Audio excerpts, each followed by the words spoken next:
কেষ্টপুরে অগ্নিদগ্ধ হয়ে মৃত এক ব্যক্তি। আজ ভোর 3:30 নাগাদ তার বাড়িতে আগুন লাগে। দমকলের 3টি ইঞ্জিন 2 ঘন্টার চেষ্টায় আগুন নিয়ন্ত্রণে আনে। বাড়ির একতলা থেকে মালিক সব্যসাচী চক্রবর্তীর অগ্নিদগ্ধ দেহ উদ্ধার হয়।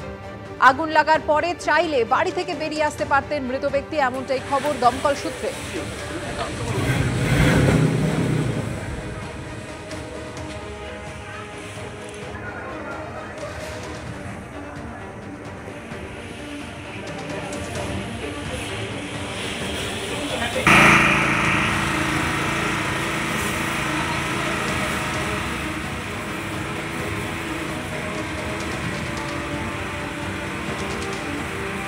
শহরে ফের অগ্নিকাণ্ডের ঘটনা এবং সেই অগ্নিকাণ্ডের ঘটনায় আগুনে ঝলসে মৃত্যু হলো 49 বছরের সব্যসাচী চক্রবর্তীর। কেষ্টপুরের রবীন্দ্রপল্লীতে এদিন ভোর 3:30 নাগাদ আগুন লাগে। আগুন লাগার পর এই দুতলা বাড়ির একতলায় আগুন লাগে এবং আগুন লাগার পর পাড়া প্রতিবেশীরা দমকলে খবর দেন। দমকলের 3টি ইঞ্জিন এসে আগুন নেভানোর কাজ করেন। দমকল ঘটনাস্থলে আসার আগেই পাড়া প্রতিবেশীরা এই বাড়ির যে মেন গেট, সেই মেন গেট ভেতর থেকে তালাবন্ধ অবস্থায় ছিল, তালা ভেঙে ভেতরে ঢোকেন এবং ভেতরে ঢুকে জল দিয়ে আগুন নেভানোর কাজ প্রথমে পাড়া প্রতিবেশীরাই শুরু করেন এবং তারপর এই বাড়ির যে জানলা, সেই জানলার কাঁচ পাড়া প্রতিবেশীরা ভাঙেন যাতে ভেতর থেকে ধোঁয়া বাইরে বেরিয়ে আসে। কিন্তু তারপরেও দমকলের 3টি ইঞ্জিন এসে 1 ঘন্টার প্রচেষ্টায় আগুন নেভানোর কাজ করেন, কিন্তু সব্যসাচী চক্রবর্তীকে বাঁচানো সম্ভব হয়নি। এই দুতলা বাড়ির একতলাতেই নিচতলায় তিনি একেবারে অগ্নিদগ্ধ হয়ে ঝলসে তার মৃত্যু হয়। পাড়া প্রতিবেশী সূত্র মারফত যেটা জানতে পারা যাচ্ছে যে সব্যসাচী চক্রবর্তী গত 2 মাস ধরে একাই এই বাড়িতে থাকতেন। গতকাল রাতেও তিনি একাই এই বাড়িতে ছিলেন, একেবারে ভেতর থেকে তালাবন্ধ অবস্থায় তিনি বাড়িতে ছিলেন।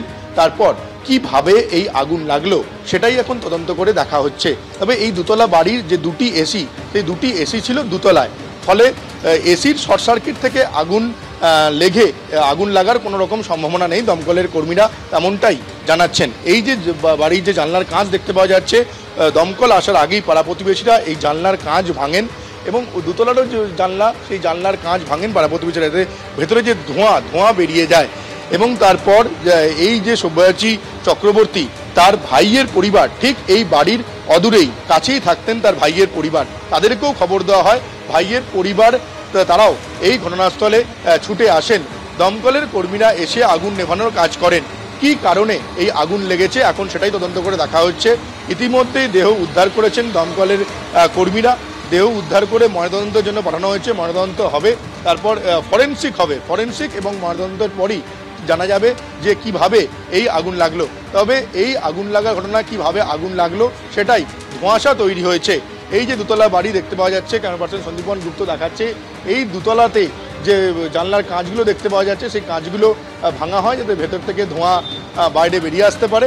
কিন্তু সব্যসাচী চক্রবর্তী তিনি গতকাল রাত্রিবেলা বাড়ির নিচতলাতেই ছিলেন, এই নিচতলাতেই আগুন লাগেন।